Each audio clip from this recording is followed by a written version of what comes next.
পড়াচ্ছিলাম সেটা হচ্ছে BPCC 103 এর ব্লক 1 এর ইউনিট 1। তো সেটারই আজকে পরবর্তী অংশটা আজকে পড়াবো। তো পার্সোনালিটি অ্যান্ড ইন্ডিভিজুয়াল ডিফারেন্সেস এই যে টপিকের ওপরে কতগুলো থিওরি এখানে আমাদের পড়তে হয়েছে এই ইউনিটে। তার মধ্যে হচ্ছে প্রথম আমি বলেছি সাইকোডাইনামিক থিওরি সিগমন্ড ফ্রয়েডের। তারপরে আমি বিহেভিয়ারাল অ্যান্ড কগনিটিভ থিওরি আগের দিন পড়িয়েছি, সেখানে বলেছি স্কিনারের যে রিইনফোর্সমেন্ট থিওরি সেটা কিভাবে বোঝানো হয়েছে, এবং যা পজিটিভ রিইনফোর্সমেন্ট এবং নেগেটিভ রিইনফোর্সমেন্ট দিয়ে আমরা কিভাবে স্কিনারের এই থিওরিকে বুঝতে পারি। এবং এই পরবর্তীকালে এই স্কিনারের থিওরির পরে আমি স্টার্ট করেছিলাম ব্যান্ডিউরার যে থিওরি। তার মধ্যে যে থিওরিটা উনি ওনার যে বইয়ের মাধ্যমে আমাদেরকে জানিয়েছেন সেটা হচ্ছে social learning and personality development.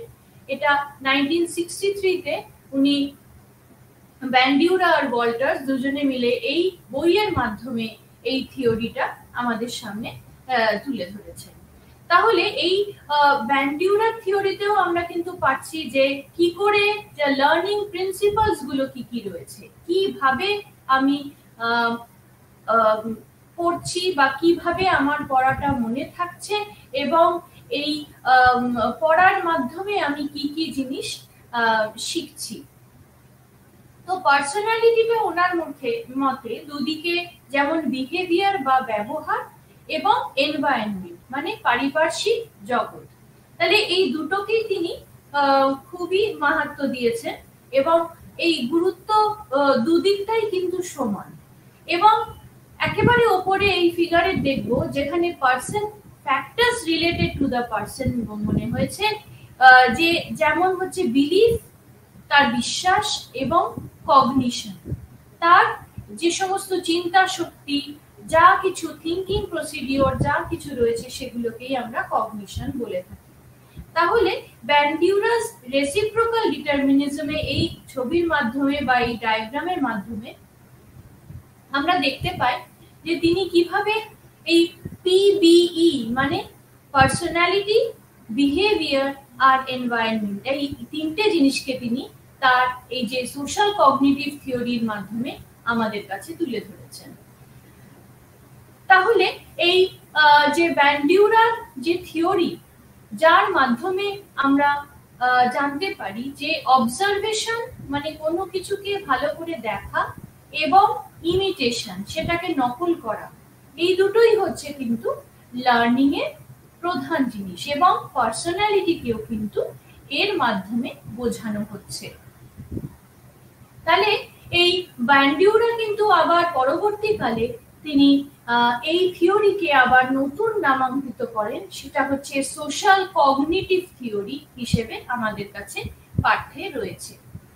তো সেই সোশ্যাল কগনিটিভ থিওরির মধ্যে বিহেভিয়ার, আমরা কিভাবে অন্য মানুষের সঙ্গে ব্যবহার করছি, আমাদের সোশ্যাল কনটেক্সট, আমাদের এনভায়রনমেন্টাল বা আমাদের পারিপার্শ্বিক জগতের যে যে সমস্ত ফ্যাক্টর রয়েছে সেগুলো কিভাবে আমরা প্রসেসের মাধ্যমে আমরা কিভাবে লোকের সঙ্গে ইন্টারঅ্যাক্ট করছি সেটাতেই আমাদের পার্সোনালিটিকে প্রকাশ পাচ্ছে। তাহলে এটাই ছিল ব্যান্ডিউরার থিওরি মূল অংশ।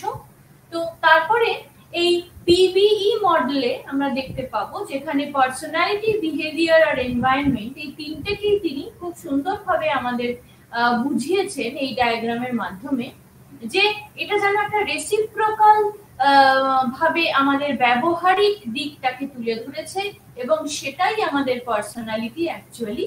তার মধ্যে আমাদের ব্যবহার এবং আমাদের পারিপার্শ্বিক জগৎ এই দুটোই কিন্তু সমানভাবে ইম্পর্টেন্ট বা গুরুত্বপূর্ণ। এরপর এই কগনিটিভ ফ্যাক্টর যেগুলো আমরা দেখলাম এনার ব্যান্ডিউরার থিওরিতে, সেরকম রটার 1954-এ তিনিও কিন্তু আবার তার থিওরির মাধ্যমে আমাদেরকে বুঝিয়েছেন যে locus of control. Locus of control দিয়ে তিনি বুঝিয়েছেন পার্সোনালিটিকে, যার মানে হচ্ছে যে প্রথমত বলতে গেলে যে অ্যাজাম্পশন বা প্রত্যেক মানুষ কিভাবে অন্য মানুষের সঙ্গে ব্যবহার করছে এবং তার কি কি দিক ইনি তুলে ধরেছেন। প্রথমত বলতে গেলে যে সিচুয়েশনে আমরা অন্য মানুষের সঙ্গে বিহেভ করছি, কিভাবে ব্যবহার করছি এবং আমাদের কোন পারিপার্শ্বিক বা এনভায়রনমেন্ট কিন্তু অবশ্যই আমাদের ব্যবহারটাকে কন্ট্রোল করছে। তাহলে রটার তিনি আরো বলেছেন যে এই লোকাস অফ কন্ট্রোল কিন্তু হচ্ছে অ্যাকচুয়ালি আমাদের এক্সপেক্টেন্সিস, আমরা কিরকম ভাবে চাইছি জগৎটাকে এবং সেই অনুযায়ী আমাদের ভ্যালু, আমাদের বেঁচে থাকার জন্য যে ভ্যালু সেটা কিন্তু শেপ হচ্ছে এই আমাদের এই এক্সপেক্টেন্সিস ওপরে। তাহলে আমরা দেখলাম যে ব্যান্ডিউরার পরে রটার তিনিও কিন্তু এই যে রেসিপ্রোকাল ডিটারমিনিজম যেটা ব্যান্ডিউরা বুঝিয়েছেন, উনি আবার লোকাস কন্ট্রোল দিয়ে এই পার্সোনালিটিকে আমাদের সামনে তুলে ধরেছেন। ঠিক তারপরেই আসছে CAPS, যেটাকে আমরা কগনিটিভ, অ্যাফেক্টিভ আর পার্সোনালিটি সিস্টেম বলে থাকি। এটা হচ্ছে ওয়াল্টার মিসচেলের আর শোডা, তারা 1995-এ তারা দুজনেই কিন্তু হাইলাইট করেছে বা গুরুত্ব দেখিয়েছেন তাদের এই কগনিটিভ আর অ্যাফেক্টিভ ইনফ্লুয়েন্স রয়েছে আমাদের ব্যবহারিক দিকটা, মানে আমরা কিভাবে ব্যবহার করব তার কিন্তু মূল উৎস হচ্ছে আমাদের কগনিশন আর আমাদের অ্যাফেকশন। তো এই দুটো জিনিস কিন্তু এই ওয়াল্টার মিসচেলের এবং শোডার এই থিওরি থেকে আমরা জানতে পারছি। এর পরের স্লাইডে যাই, যেখানে আমরা হিউম্যানিস্টিক থিওরিকে বড় করে দেখব, যেখানে সবচেয়ে গুরুত্বপূর্ণ প্রায় সবাই আমরা জানি যে মাসলোস হায়ারার্কি অফ নিড, যেটা আমরা মোটিভেশনের ক্ষেত্রেও ব্যবহার করে থাকি এবং এই মোটিভেশন যখন আমরা ডিসক্রাইব করি বা বলে থাকি তখন ম্যাসলো থিওরি ছাড়া কিন্তু কখনোই মোটিভেশনের থিওরিকে আমরা সম্পূর্ণ বলতে পারি না। এবার এই যে থিওরি মাসলোর, আব্রাহাম মাসলো, এনার থিওরিকে কেন হায়ারার্কি অফ নিডস বলা হয়? কারণ এই হায়ারার্কি মানে হচ্ছে অনুক্রম, কিভাবে আমাদের একের পর এক চাহিদাগুলো আমরা পূরণ করে আমরা চলেছি ক্রমান্বয়ে। সেই শিশু সময় থেকে কিন্তু প্রত্যেকটা বয়সে কিন্তু আমরা আমাদের নিজেদের চাহিদা অনুযায়ী সেই চাহিদাগুলোকে পূরণ করবার জন্য অগ্রসর হচ্ছে। তাহলে এই যে ফিগারটা দেখাবো সেখানে হচ্ছে মাসলোস হায়ারার্কি অফ নিডস। এবার এই নিড হচ্ছে, নিডের মানে হচ্ছে চাহিদা। এবার আমাদের একেবারে বেস বা সবচেয়ে গুরুত্বপূর্ণ, যেটাকে আমরা বেসিক নিড বা যেটা ছাড়া আমরা বাঁচতে পারবো না, সেই নিডটাকে, সেই প্রয়োজন বা সেই চাহিদাটাকে আমরা বলে থাকি ফিজিওলজিক্যাল নিড বা শারীরিক যে চাহিদাটা রয়েছে। তার মধ্যে প্রথম রয়েছে আমরা অক্সিজেন ছাড়া বাঁচতে পারবো না, সুতরাং আমাদের এই ব্রিদিং এর মাধ্যমে অক্সিজেন নিতে হবে এবং কার্বন ডাই অক্সাইড ছাড়তে হবে। দ্বিতীয়ত আসছে আমাদের তৃষ্ণা, যদি আমাদের প্রচন্ড আমরা তৃষ্ণার্ত হই আমাদের জলের প্রয়োজন হয়। তারপর আসছে খাদ্য, তারপর আমরা কোথায় থাকবো, একটা শেল্টার, তারপর ঘুমের, আমাদের সারাদিন পরিশ্রমের পরে আমাদের টায়ার্ড যখন আমরা হয়ে যাই, আমাদের বিশ্রামের প্রয়োজন, তখন আমাদের ঘুমের দরকার হয়। তারপরে আসছে সেক্স, যেটা অ্যাডাল্ট যে কোনো ব্যক্তির এটাও একটা ফিজিওলজিক্যাল নিড বলে গ্রাহ্য করা হয়। তারপর অবশ্যই এক্সক্রিশন, বাঁচতে গেলে ইউরিনেশনের প্রয়োজন।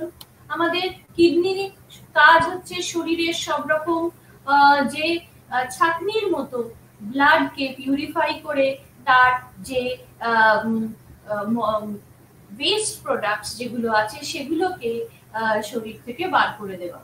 এবং লাস্টে বা শেষে আসছে হোমিওস্ট্যাসিস, মানে আমাদের ব্যালেন্সিং, আমাদের বেঁচে থাকার জন্য যা যা প্রয়োজন কম বেশি সমস্ত কিছুকে দরকার। এই হচ্ছে যে ফিজিওলজিক্যাল নিড, যেটা মাসলো খুব সুন্দরভাবে এই পিরামিডের মাধ্যমে একেবারে নিচে তিনি দেখিয়েছেন যে এই ফিজিওলজিক্যাল নিড ছাড়া কিন্তু আমরা কখনোই বাঁচতে পারি না।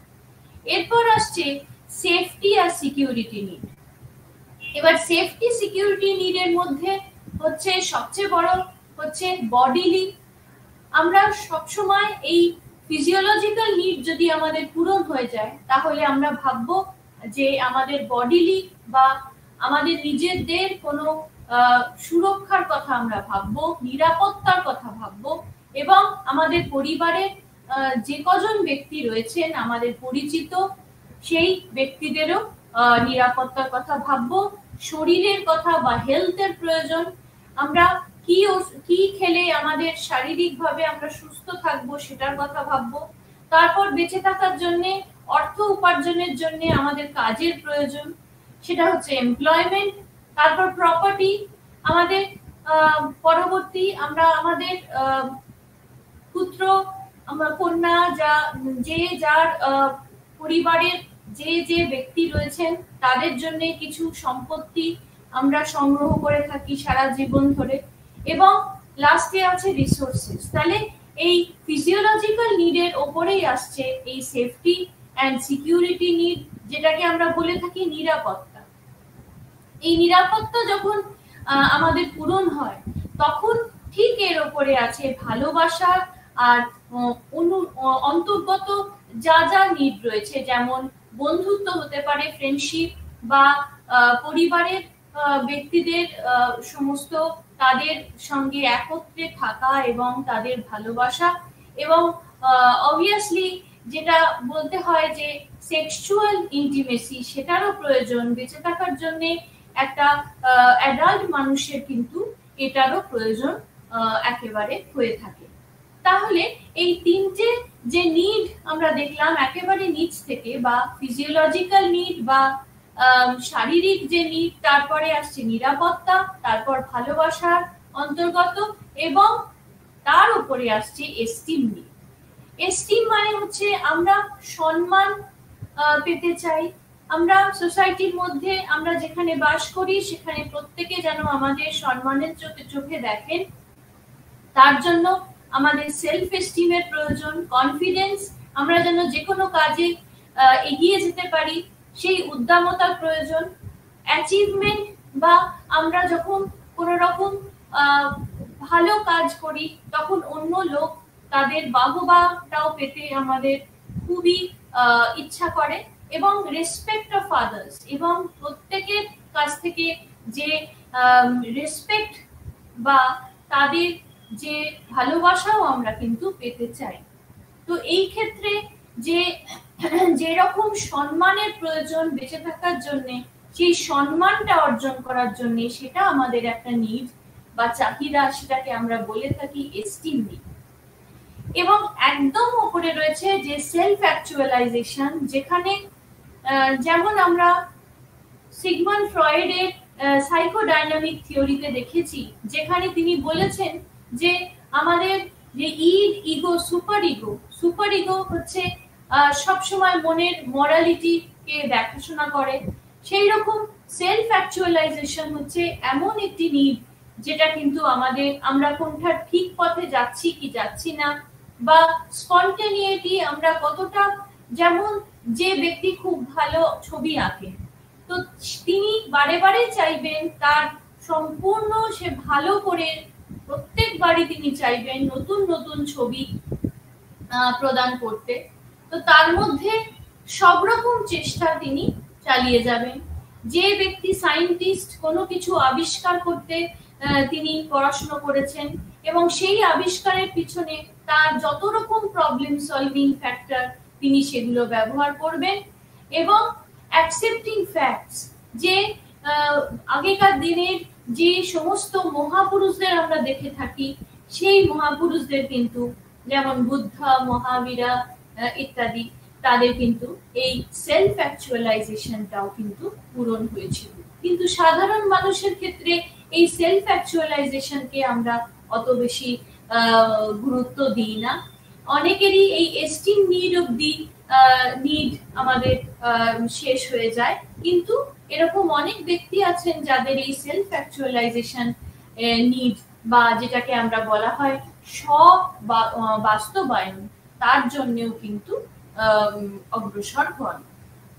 এই হলো ম্যাসলোর যে থিওরি হায়ারার্কি অফ নিড। এখানে উনি 4টে লেভেলে ভাগ করেছেন এবং বলেছেন যে এই যে D need capital D need, তার মানে হচ্ছে যে ডেপ্রিভেশন নিড, যেটা না পেলে আমাদের খুব অসুবিধা হয়ে যাবে। এবং তারপরে যে লাস্ট লেভেল নিড হচ্ছে বিং নিড, মানে হচ্ছে ক্যাপিটাল বি বা বড় হাতের বি নিডস উনি বলেছেন। এবং একেবারে ডি নিডস মানে হচ্ছে ডেফিসিট মোটিভেশন, সেটা এই 3টে ভাগে তিনি সুন্দরভাবে আমাদের এই হায়ারার্কি অফ নিডটাকে বুঝিয়েছেন।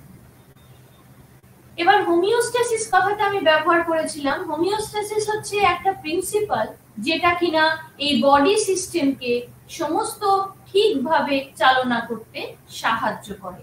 যেমন ঠিকভাবে আমরা নিঃশ্বাস নেব, খিদে পেলে খাবার পাবো, টায়ার্ড হলে আমাদের যখন অত্যন্ত দুর্বল লাগে তখন আমাদের শোয়ার ব্যবস্থাও করতে হয়, ইত্যাদি ইত্যাদি। তাহলে এই হচ্ছে হোমিওস্ট্যাসিস কথাটির মানে। এরপর আমরা কার্ল রজারের থিওরি, যেটাকে আমরা সেলফ থিওরিও বলে থাকি, সেই কার্ল রজারের থিওরিতে আসব, যেখানে এই তিনি বলেছেন যে সেলফ বা নিজে বা মাই বা আমি, নিজ যে সেলফ, সেটাকে তিনি দুভাগে ভাগ করেছেন। এক হচ্ছে রিয়েল সেলফ আর হচ্ছে আইডিয়াল সেলফ।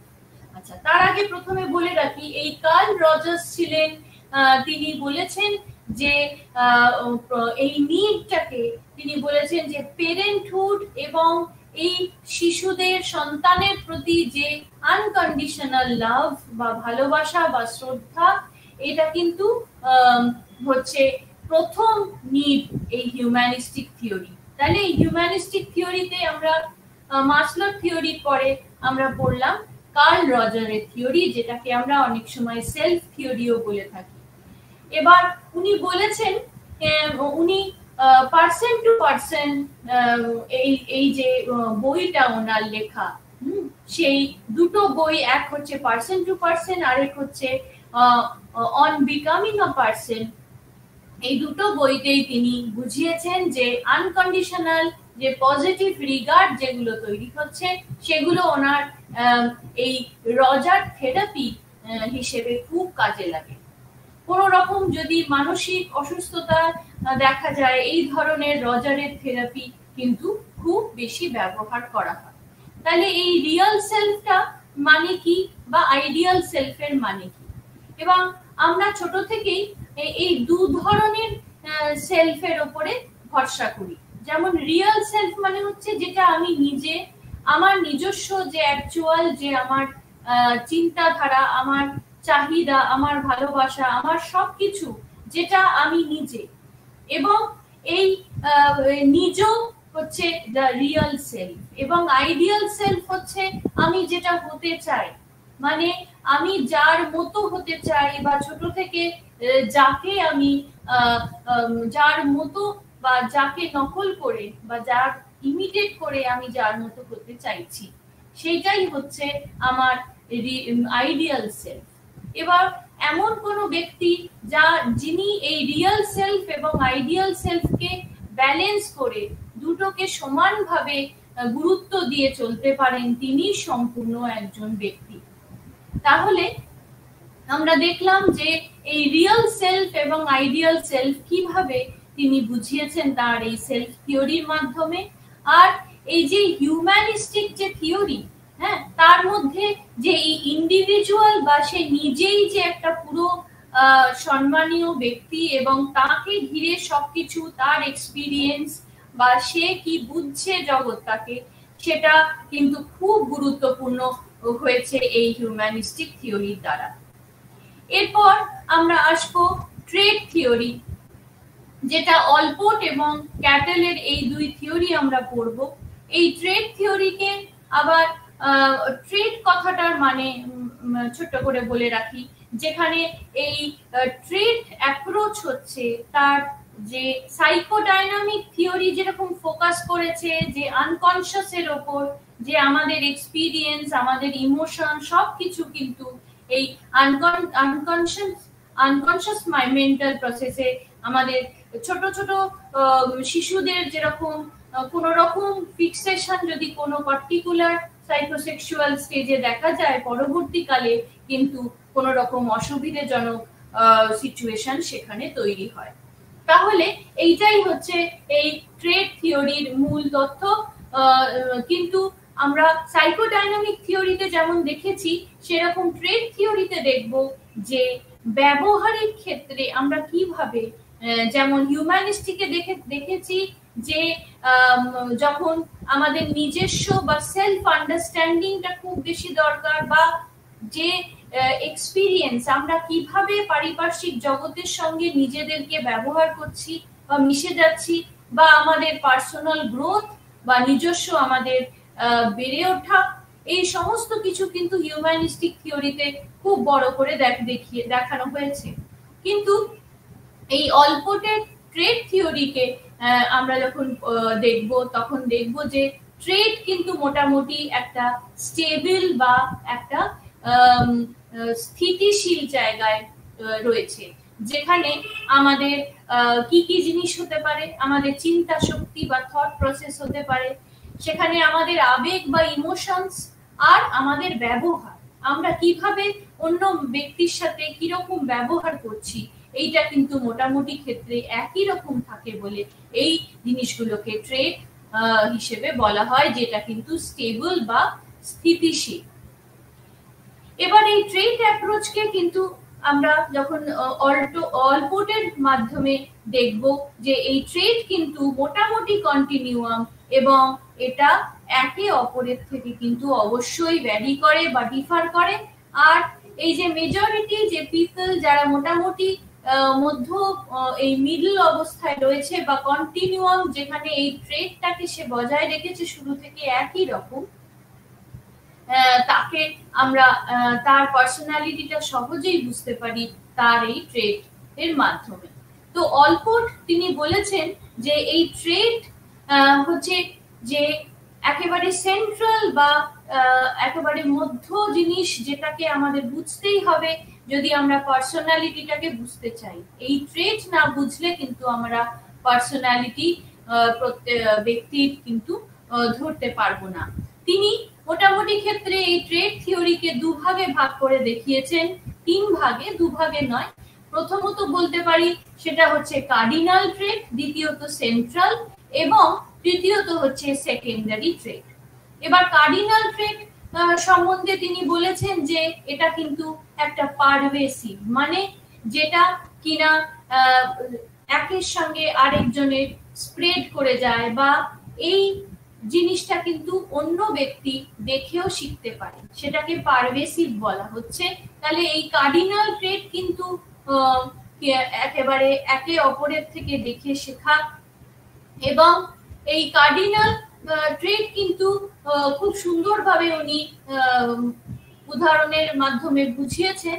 এবং তারপরে এসেছে সেন্ট্রাল ট্রেড। এই সেন্ট্রাল ট্রেড হচ্ছে কিন্তু অবশ্যই কার্ডিনাল ট্রেটের মতো নয়, এটা কিন্তু অত বেশি পারভেসিভ নয়, এটাই উনি বুঝিয়েছেন। এটা মধ্যিখানের যে ট্রেড সেটাকে সেন্ট্রাল ট্রেড বলা হচ্ছে, এবং এটা কিন্তু একটা জেনারেলাইজড বা মোটামুটি সকলের ক্ষেত্রেই এই ধরনের ট্রেটের অবস্থিত বা প্রমাণ পাওয়া যায়, তাই এটাকে আমরা বলে থাকি সেন্ট্রাল। এবং লাস্টে বা তৃতীয় নম্বর ট্রেডকে উনি বলেছেন সেকেন্ডারি ট্রেড, যেটা কিন্তু আবার লেস জেনারেলাইজড বা বেশি লোকের মধ্যে কিন্তু সেটা থাকে না। তাহলে এই হচ্ছে ওনার তিন ধরনের ট্রেডকে তিনি ভাগ করে আমাদের দেখিয়েছেন। এবং এই সেকেন্ডারি ট্রেডের মধ্যে রয়েছে তার ইচ্ছে বা ইন্টারেস্ট, আর রয়েছে হতে পারে তার ইটিং হ্যাবিট, হতে পারে তার হবি, হতে পারে তার লাইকিংস, হতে পারে সে কি ধরনের খেলাধুলা পছন্দ করে, কি ধরনের খাবার খেতে ভালোবাসে, বা কি ধরনের সে অবসর সময় কিরম ধরনের সে খেলাধুলা করতে ভালোবাসে, এগুলো কিন্তু সেকেন্ডারি ট্রেটের মধ্যে উদাহরণস্বরূপ তিনি বলেছেন। এবার এই অলপোর্ট আর ওটবার তিনি 1936 কিন্তু এই ক্যাটল যেমন 16 আমাদের ক্যাটলের 1965 তিনি অনেকগুলো 16 পার্সোনালিটি ফ্যাক্টরকে আমাদেরকে বলেছিলেন, সেই রকমই কিন্তু আবার এনারা সেগুলোকে ঠিক তার আগেই ডিকশনারি থেকে দুজনে মিলে অনেক রকম প্রায় অনেক রকম 18,000 ওয়ার্ড বা শব্দ তারা বার করেছিলেন, যার মাধ্যমে আমরা পার্সোনালিটিকে বোঝাতে পারবো। কিন্তু ঠিক তারপরেই ক্যাটল এসে 1965 বলেন যে এতগুলো শব্দ ব্যবহার করে আমরা লোকের পার্সোনালিটিকে বোঝানো সম্ভব নয়, তাহলে তিনি সেটা ছোট করে 16টা পার্সোনালিটি ফ্যাক্টরকে তিনি তুলে ধরেছেন। তার মধ্যে কি কি আছে? এই 16টা পার্সোনালিটি ফ্যাক্টরের মধ্যে প্রথমত রয়েছে ওয়ার্মথ, তারপরে আছে দ্য রিজনিং। ওয়ার্মথ, রিজনিং মানে আমরা কোনো কিছু চিন্তা করতে গেলে কেন করছি সেই ভাবনা চিন্তাটাকে রিজনিং বলা হয়। ইমোশনাল স্টেবিলিটি, আমাদের আবেগ কখন কিরম সময় আমরা কতটা আবেগ প্রকাশ করব, সেটাই হচ্ছে আমাদের ইমোশনাল স্টেবিলিটি। ডমিনেন্স, আমরা কতটা অন্য নিজেদের আবেগকে বা নিজেদের ব্যবহারকে দমন করে আমরা কিভাবে অন্য লোকের সাথে ব্যবহার করব। ডমিনেন্স। লাইভলিনেস, আমাদের বেঁচে থাকার জন্য কি কি প্রয়োজন সেইটা খুব ইম্পর্টেন্ট। তারপর এই লাইভলিনেসের পরে আসছে যে রুল, আমরা অবশ্যই কিছু নিয়ম মেনে চলি। যে ব্যক্তি এই নিয়ম লঙ্ঘন করেন তাকে কিন্তু আমরা অ্যান্টি সোশ্যাল বলে থাকি, বা তার কিছু দোষ স্বরূপ তাকে আমরা অন্যরকম পার্সোনালিটি আখ্যা দিয়ে থাকি। তাহলে এই কি কি জিনিস দেখলাম? এক হচ্ছে ওয়ার্মথ, রিজনিং, তারপর হচ্ছে লাইভলিনেস, তারপর দেখলাম ইমোশনাল স্টেবিলিটি, যেটা বললাম আবেগ তাকে কন্ট্রোল করা, কোন সময় কতটা আবেগ আমরা অন্য লোকের সামনে প্রকাশ করব। তারপর আসছে কনশাস রুল কনশাসনেস, এবং এই রুল কনশাসনেস হচ্ছে আমরা কতটা বহির্জগতের পারিপার্শ্বিক যা কিছু দেখছি বা শুনছি সেটা কতটা নিয়ম মাফিক মেনে চলবো। এবং তারপর আসছে সোশ্যাল বোল্ডনেস, তারপর আসছে সেন্সিটিভিটি, আমরা কিরকম ভাবে নিজেদের এই সেন্সিটিভিটি, ভিজিলেন্স। তারপর অ্যাবস্ট্রাক্টনেস আছে, যেখানে আমরা কিছু নেই অথচ আমাদের একটা চিন্তাধারা বা সেই সম্বন্ধে কিছু ভাবনা চিন্তা, সেটা আমাদের হচ্ছে অ্যাবস্ট্রাক্টনেস। প্রাইভেটনেস, আমি একা কি কি নিজেকে বোঝাতে পারি, কি ভাবে অন্য সিচুয়েশন থেকে নিজেকে আলাদা করতে পারি, সেটা হচ্ছে প্রাইভেটনেস। অ্যাপ্রিহেনশন, ওপেননেস, এরকম অনেকগুলো পার্সোনালিটি বোঝাতে গিয়ে এই ক্যাটল 16খানা এই ফ্যাক্টর তিনি তার 16 পার্সোনালিটি ফ্যাক্টরের মধ্যে দেখিয়েছেন। এবার তিনি বলেছেন যে এইগুলো হচ্ছে সোর্স ট্রেট, মানে এইগুলো সমস্ত আন্ডারলাইং, মানে একটা বেসিক, একটা মানুষকে বুঝতে গেলে তার এই প্রয়োজন, এই ট্রেটের প্রয়োজন দরকার হয়।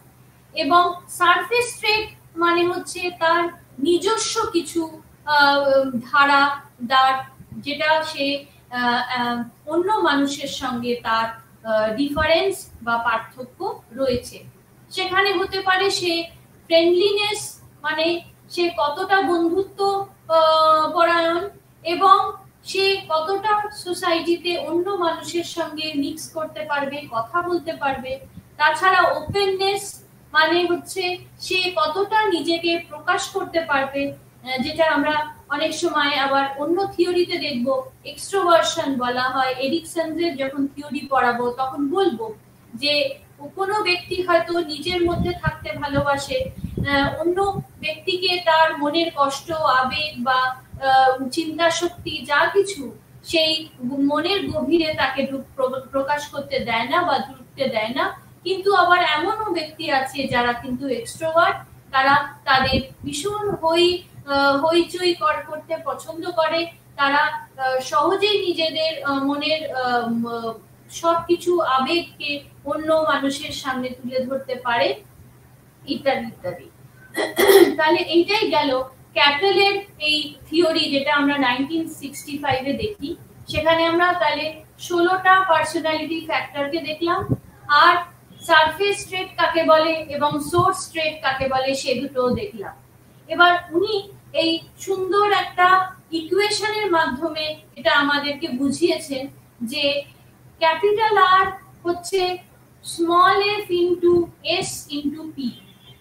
এবার আর হচ্ছে কি, আর হচ্ছে প্রত্যেকটা মানুষের নিজস্ব রেসপন্স, সে কিরকম রেসপন্স করছে।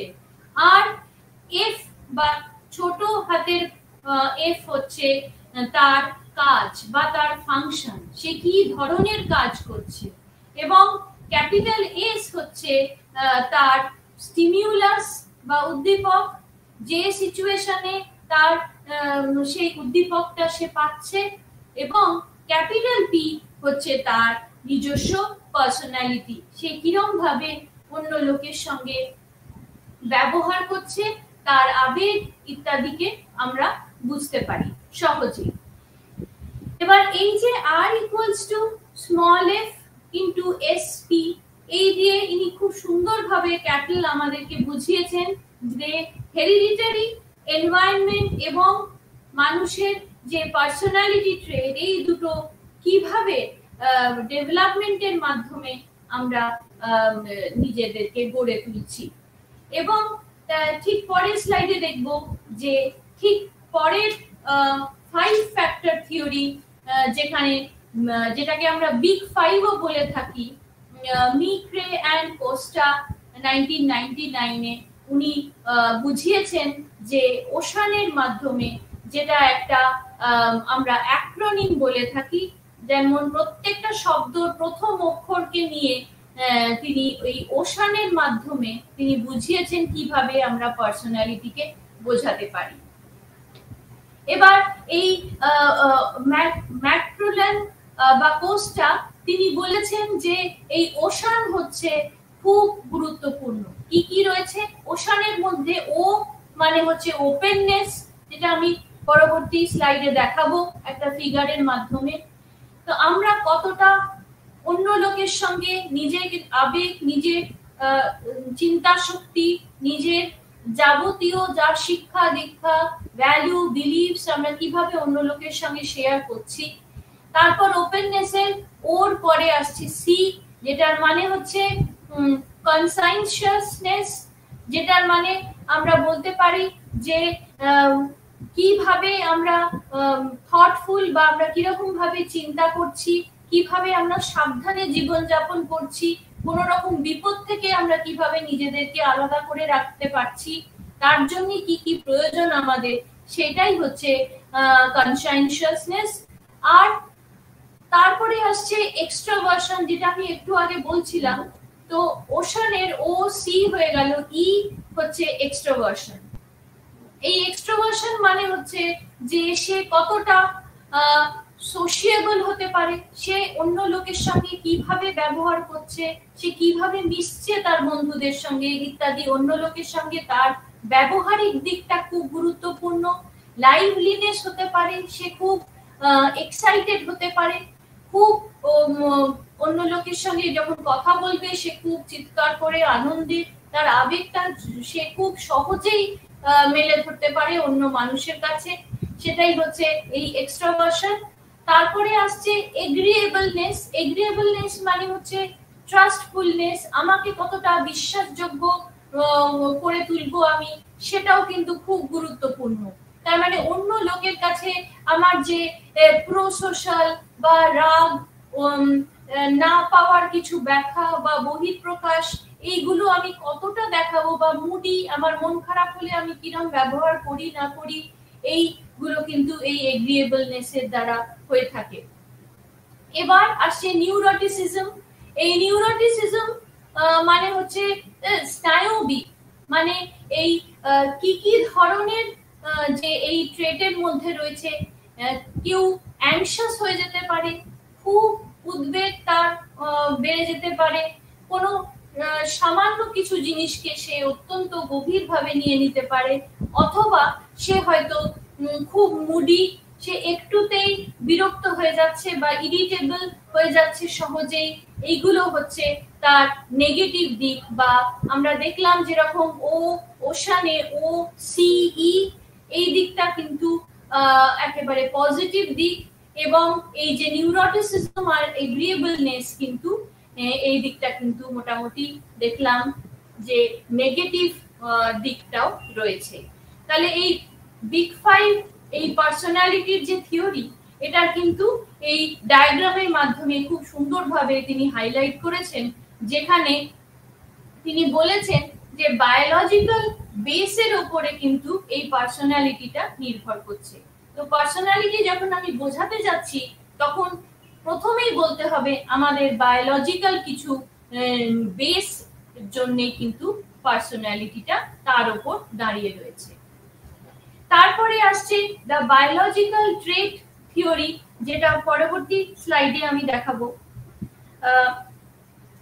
বায়োলজিক্যাল ট্রেট থিওরি হচ্ছে আইজেনক, এটা 1967 এ তিনি 3 ডাইমেনশন বলেছেন এই সারফেস ট্রেটস এর, এবং তিনি খুব সুন্দরভাবে একটা ডায়াগ্রামের মাধ্যমে আমাদের এই ট্রেট থিওরি অফ পার্সোনালিটিকে বুঝিয়েছেন।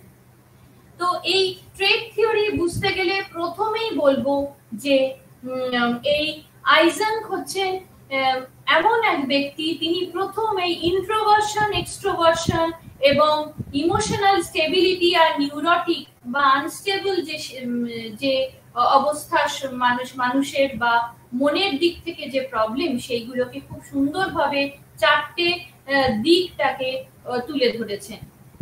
তো এই এটাকে ঠিক যেরকম আমরা বিগ 5 থিওরিতে দেখলাম যে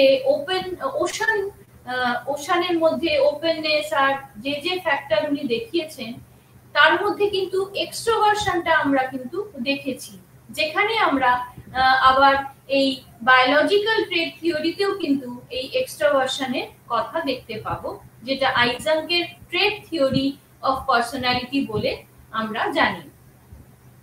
এবার এই যে 4টে দিক উনি দেখিয়েছেন, এই যে অ্যারোর মধ্যে দিয়ে বোঝানো হয়েছে যে একেবারে উপরে হচ্ছে নিউরোটিক, বা এটা আনস্টেবল সিচুয়েশনকে বহন করে, যেখানে এই আনস্টেবল বলতে তাকে বলা হয় স্নায়বিক।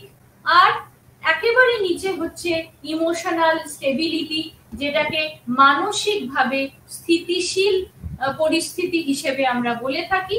এবং ডান দিকে আছে এক্সট্রোভার্সন, মানে হচ্ছে যে বহির্মুখী, যে সবার সঙ্গে খুব সহজেই মিশতে পারে। এবং বাঁ দিকে রয়েছে ইন্ট্রোভার্সন, মানে হচ্ছে অন্তর্মুখী। এবার কি কি ট্রেট উনি এরকম 4টে ভাগে ভাগ করে দেখিয়েছেন একটু দেখি।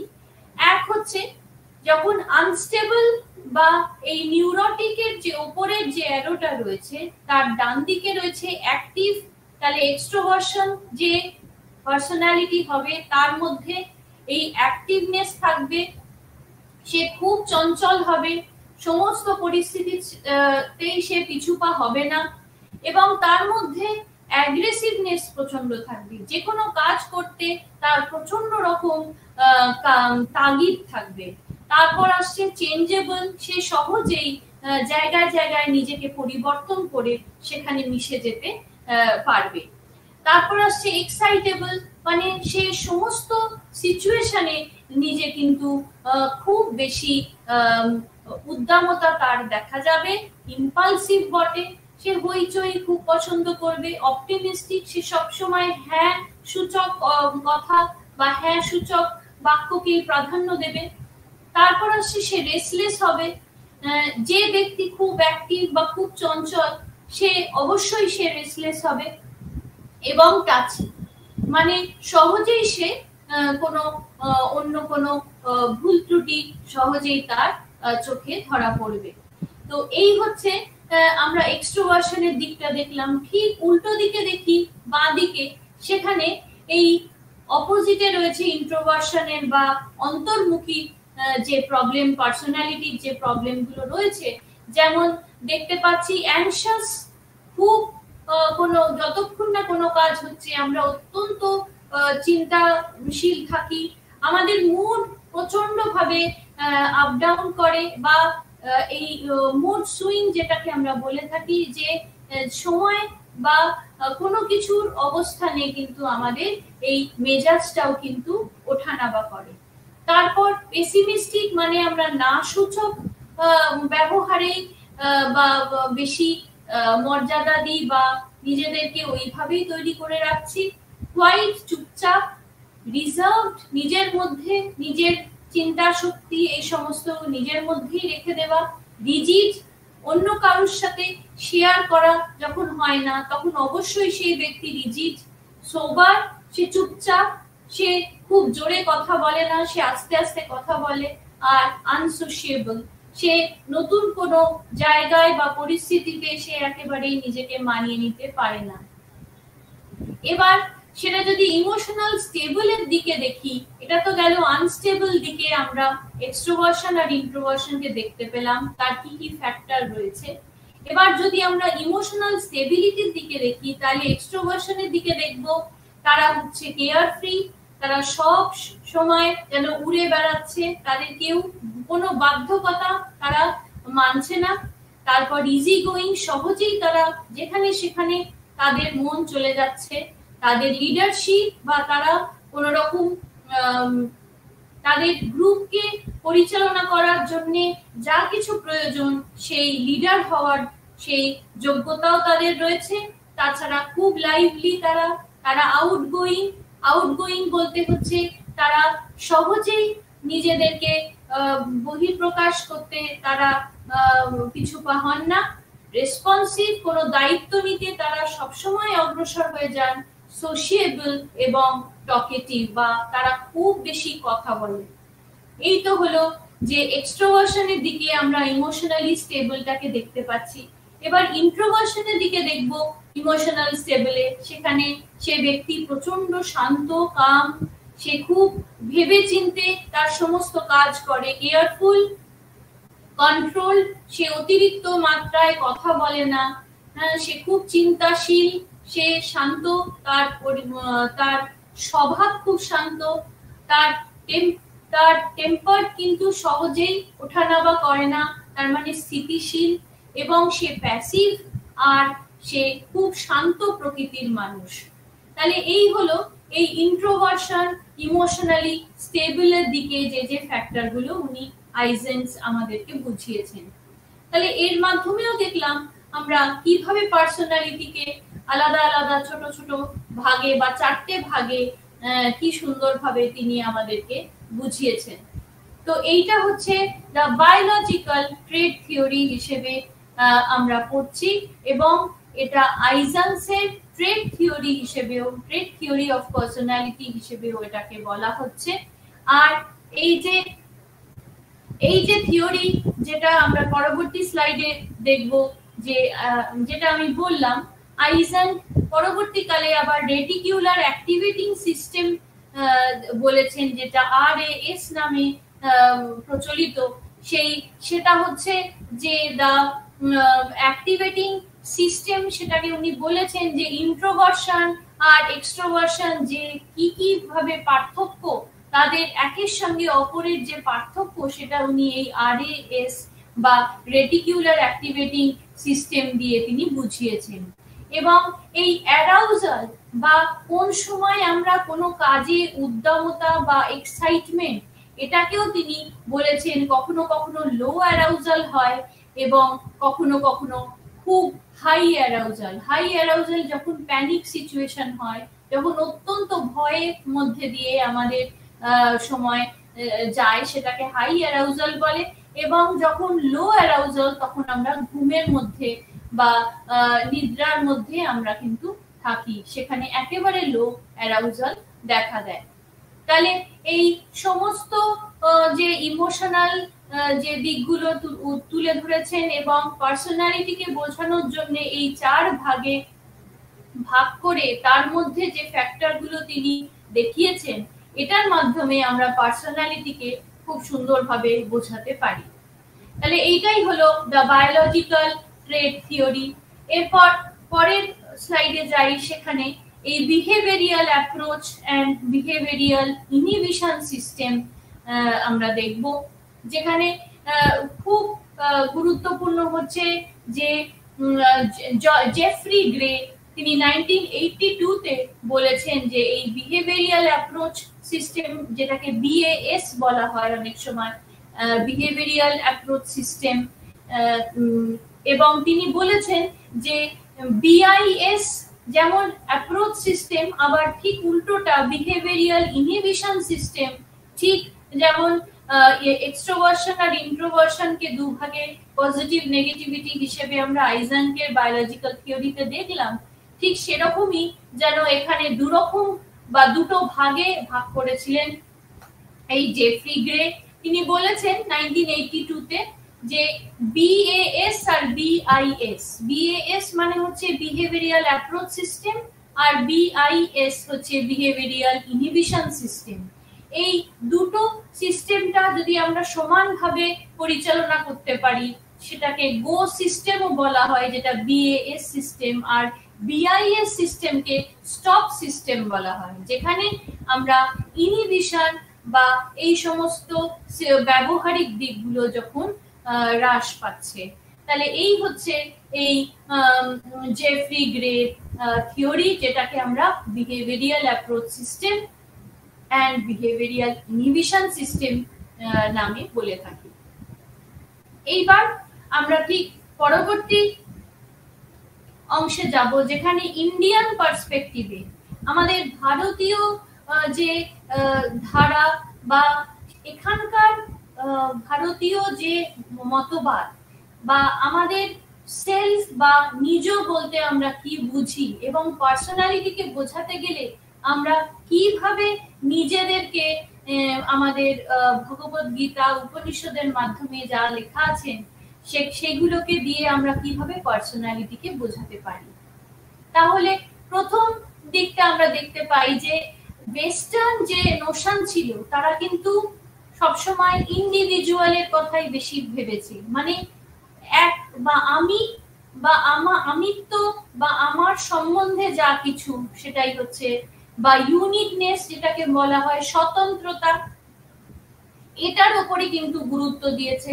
কিন্তু ইন্ডিয়ান কনটেক্সটে যদি আমরা দেখি, যেমন কাটিয়ামা 1991-এ তার কিছু রিসার্চ আমরা দেখতে পারি, যেখানে কিন্তু এই ইন্ডিপেন্ডেন্ট আর ইন্টারডিপেন্ডেন্ট সেলফ এই দুটোকে ইন্ডিয়ান পার্সপেক্টিভ তুলে ধরেছে।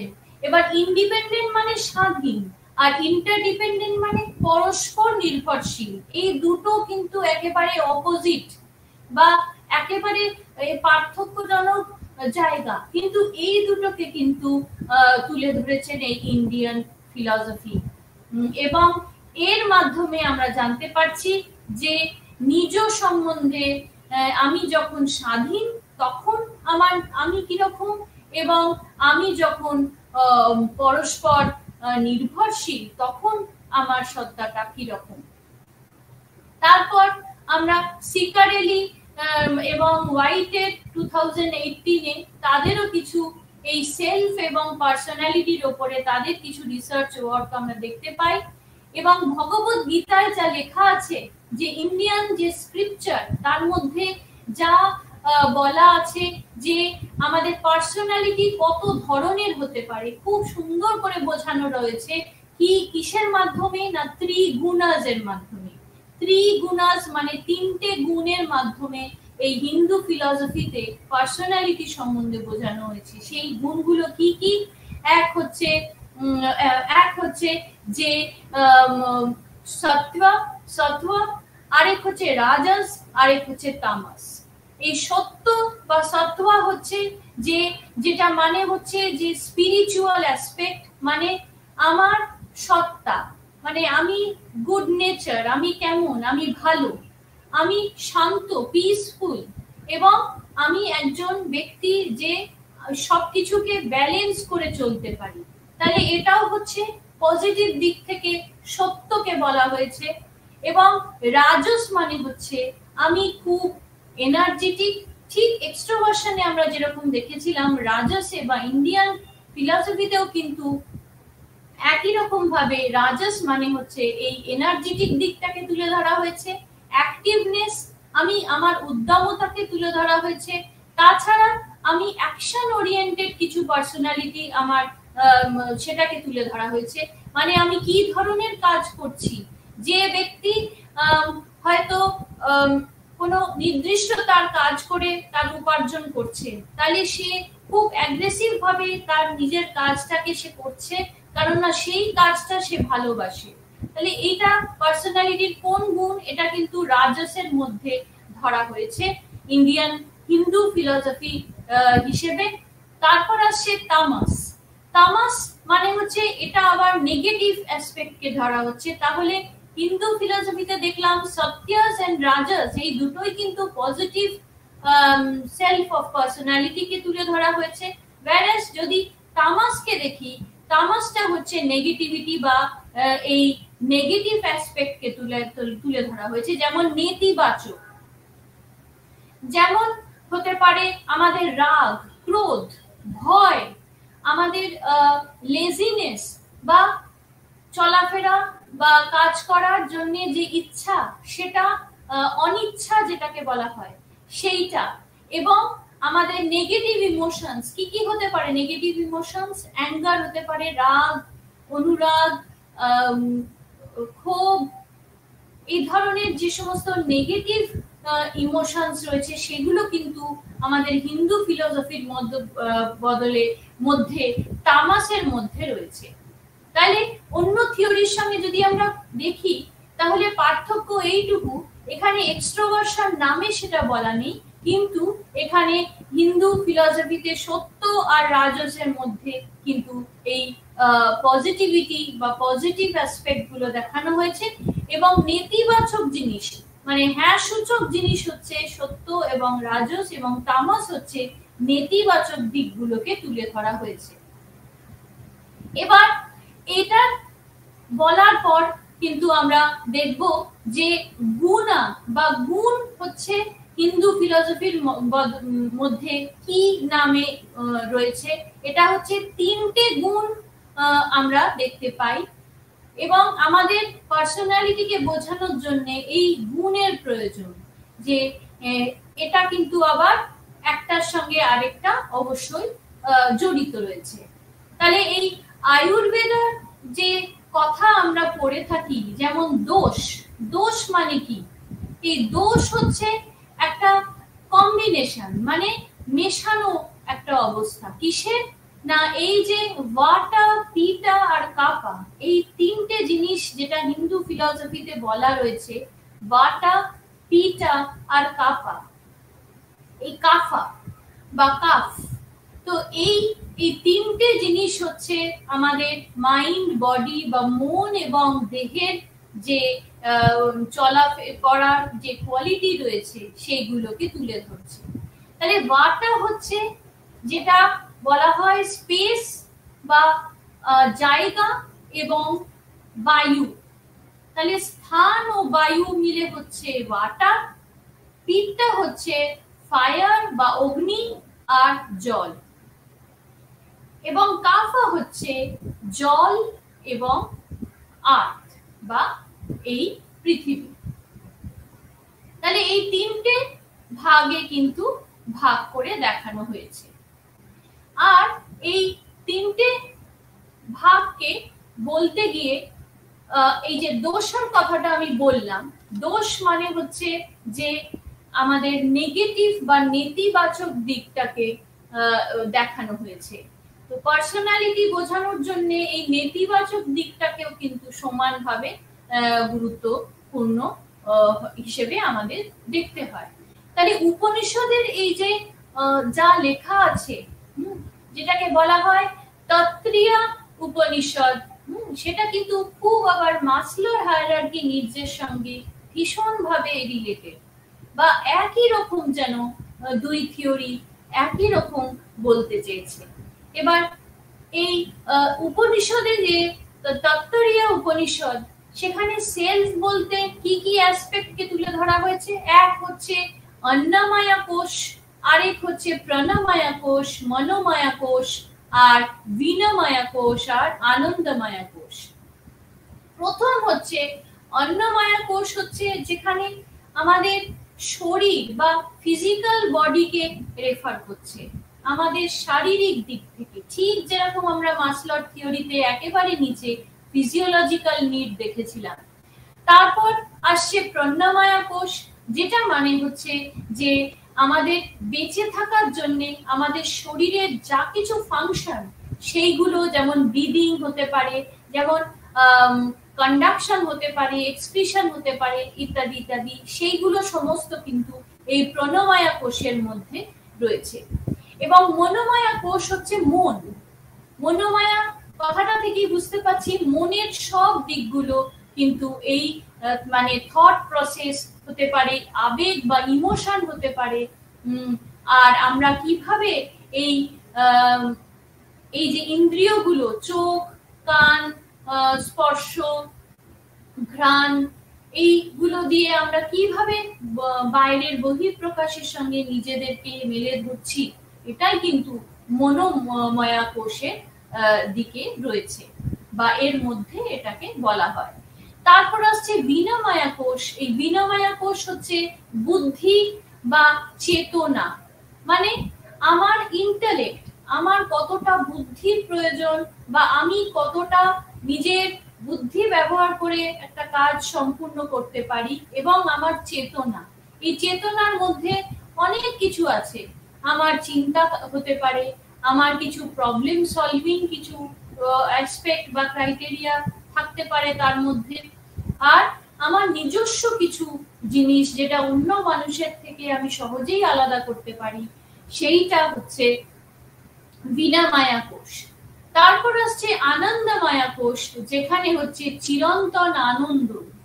এই আনন্দ হচ্ছে আবার এই মাসলোর থিওরির সেলফ অ্যাকচুয়ালাইজেশনের মতন একই রকম যেন। কেন না, এটা হচ্ছে একটা ভিতরকার একটা স্তর, যেখানে মানুষ পৌঁছে গেলে একটা অত্যন্ত শখ পেয়েছি বা একটা আনন্দের অনুভূতির একটা আভাস পায়। সেইটাই হচ্ছে এই আনন্দময়া কোষ, যেটা মহাপুরুষদেররা সহজেই এই জায়গায় পৌঁছতে পারেন। তাহলে এই পাঁচটা গুরুত্বপূর্ণ দিক আমরা এই উপনিষদের মাধ্যমে দেখতে পারি, যেটাকে তত্ত্বরিয়া উপনিষদ বলা হয়। এবং এটা খুব সুন্দরভাবে মাসলোর হায়ারার্কি থিওরির সঙ্গে একই রকম ভাবে চলছে। বা মাসলোর থিওরি বোঝাতে গেলে আমাদের যা যা বোঝাতে হয়, যখন আমরা উপনিষদে তত্ত্বরিয়া উপনিষদ পড়বো বা পড়ি, তখনও কিন্তু দেখতে পাই ঠিক যেন মাসলোর থিওরির সাথে এই থিওরি, এই হিন্দু যে ফিলসফি প্রচন্ড মিল। এই উপনিষদের সমস্ত কিছু কিন্তু মিলেমিশে একাকার হয়ে যাচ্ছে। তাহলে আমরা এই যে পাঁচটা দিক দেখলাম, এরপরে দেখব কর্ম। কর্মটা কি? যে আমাদের কাজ, আমরা কি ধরনের কাজ করছি এই পৃথিবীতে এসে, তার উপর নির্ভর করে আমাদের আবার জন্মগ্রহণ করা। তার মানে আমরা যদি কোনো খারাপ কাজ করে থাকি, মানে আমাদের ব্যবহারের দিক থেকে হতে পারে, আমাদের রেসপন্সের দিক থেকে হতে পারে, আমাদের কিছু অ্যাকশনের মাধ্যমে আমরা এমন কিছু কাজ করছি যেটা হয়তো ভালো নয় বা ঠিক নয়, বা সোসাইটি আমাদের সেটা মেনে নিচ্ছে না, সেইটা আমাদের কর্মটা, তাহলে অবশ্যই সেখানে কোনো প্রবলেম রয়েছে। তাহলে সেটাই হচ্ছে কর্মফল, যে আবার করে জন্মগ্রহণ করা বা এই যে cycle of birth and death, তার মধ্যে আমরা পড়ে যাচ্ছি যদি আমরা নেগেটিভ কোনো কর্ম করে থাকি। তাহলে আমাদের এই আবার করে জন্মগ্রহণ করতে হয় না যদি আমরা আমাদের কাজটা বা আমাদের কর্ম পজিটিভ বা ভালো কাজে নিজেদেরকে লাগাই। তাহলে এই হচ্ছে যে আমাদের ইন্ডিয়ান পার্সপেক্টিভে কিভাবে সেলফ বা নিজ পার্সোনালিটিকে বোঝাতে গেলে কি কি ভাবে আমাদের আলাদা আলাদা করে বোঝানো হয়েছে। এই যে দিকগুলো আমরা দেখলাম, এর মাধ্যমে আমরা পার্সোনালিটির অনেকগুলো স্তর বা বিভিন্ন রকম থিওরি দিয়ে পার্সোনালিটিকে কিভাবে ডেসক্রাইব বা বোঝানো হয়েছে সেইটা দেখলাম। এক তো দেখলাম মাসলার হায়ারার্কি অফ নিড, যেটাকে বোঝানো হয়েছে। তারপর বায়োলজিক্যাল নিড দেখলাম, ট্রেট থিওরি দেখলাম, তাছাড়া সিগমন্ড ফ্রয়েডের সাইকোডাইনামিক থিওরি দেখলাম। প্রত্যেকের কিন্তু যা যা সেলস বা পার্সোনালিটি বোঝাতে গিয়ে যা যা জিনিস প্রয়োজন হয়, বা ক্যাটেলসের 16 পিএফ দেখলাম, যেখানেও কিন্তু 16টা অক্ষর ব্যবহার করে এই পার্সোনালিটিকে বা ব্যক্তিত্বকে বোঝানো হয়েছে। তাহলে এই একেবারে লাস্ট বা শেষের দিকে এই যে ইউনিটের আমরা দেখতে পেলাম যে কি করে ইন্ডিয়ান পার্সপেক্টিভে এই হিন্দু যে ফিলসফি সেটা কিভাবে ওয়েস্টার্ন ফিলসফির সঙ্গে একইভাবে চলছে একই রাস্তায়, এবং সেটা কি সুন্দরভাবে এই ইন্ডিয়ান পার্সপেক্টিভ ও ওয়েস্টার্ন নোশনের সঙ্গে কিন্তু একই রকম, শুধু সেটা বোঝানো হয়েছে একটু আলাদাভাবে, কিন্তু আসল বক্তব্য কিন্তু একদম সিমিলার বা এক।